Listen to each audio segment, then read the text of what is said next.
জীবনে কখনোই ভাবতে পারিনি এত ভোরবেলা আমাকে উঠতে হবে। হ্যাঁ, কেন উঠেছিলাম তো উঠেছিলাম একটা বিশেষ কারণে, একটা বিশেষ জায়গায় যাওয়ার জন্য।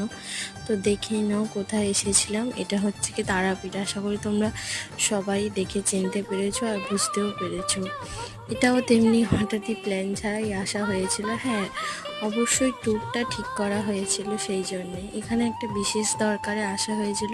তো সেক্ষেত্রেই সেই জন্য ঘুরতে এসেছিলাম। তো প্রচণ্ড ভিড় হয়েছিল আর আমরা এই ডালা কিনে নিয়েছিলাম। ওতে সব রকম সব কিছু ধূপ টুপ প্রসাদ সব কিছুই দেওয়া ছিল এক্সট্রা করে, আর আলাদা করে কিছু কিনতে। সেই দিন অমাবস্যা ছিল, তাই একটু বেশি ভিড় হয়েছিল প্রচণ্ড। 4 ঘন্টা রীতিমতো আমাদের লাইনে দাঁড়িয়ে থাকতে হয়েছে, তারপর আমরা মাকে দেখতে পেয়েছি। তো ভিডিও সেখানে অ্যালাউ করেনি।